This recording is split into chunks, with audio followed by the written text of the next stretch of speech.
Bonjour à tous et merci de regarder RTI 1. Vous suivez le flash d'information. Il est 10 h.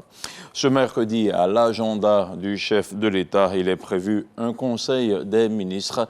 Il se tiendra à 11 h et sera dirigé par le président de la République, Alassane Ouattara. Un conseil des ministres à suivre sur RTI 1. CAN 2024, après les efforts et la victoire, les félicitations et le réconfort pour les joueurs ivoiriens. Alors que la CAN vient de s'achever, les éléphants ont été reçus hier mardi 13 février au palais présidentiel. Les 27 sélectionnés ainsi que les membres du staff technique ont reçu les félicitations et des cadeaux des mains du chef de l'État. Le carême chrétien débute cette année le 14 février avec le mercredi des cendres. C'est le temps privilégié du jeûne, de l'aumône et de la prière pour les fidèles chrétiens.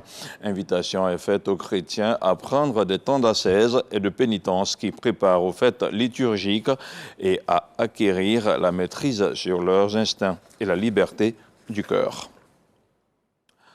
Le Mardi Gras est une fête célébrée à la veille du carême chez les fidèles chrétiens. Mais pour cette fête, ce sont surtout les enfants qui sont mis à contribution. Un Mardi Gras essentiellement consacré à la CAN 2023. Regardez.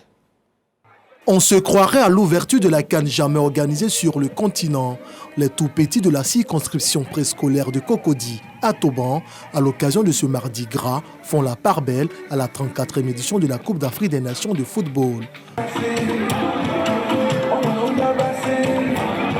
Le Maroc, la République démocratique du Congo, le Cameroun et bien évidemment les champions d'Afrique version miniature ne manquent pas à l'appel de cette célébration placée sous le terme de la CAN de l'hospitalité promise et réussie. C'est une coutume, chaque année nous faisons cette fête, mais cette année de façon particulière, nous avons voulu vraiment nous associer à cette mouvance nationale qui est la CAN 2023. Ce Mardi Gras version CAN s'est terminé par le match Nigeria-Côte d'Ivoire, remporté une fois de plus par nos pachidèmes nationaux.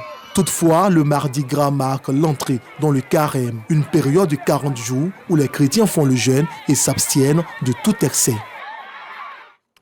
Et puis ce 14 février marque la célébration de la Saint-Valentin, une fête considérée dans de nombreux pays comme celle des amoureux.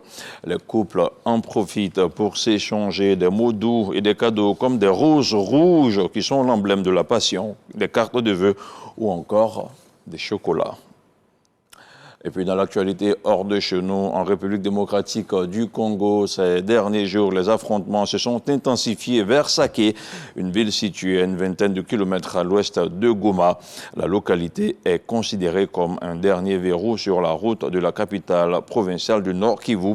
Lors de sa deuxième visite en moins d'une semaine à Goma, le ministre congolais de la Défense, Jean-Pierre Bemba, a assuré que tout est mis en œuvre pour la protection des populations. Mais la ville de Saké reste sous le feu des combats.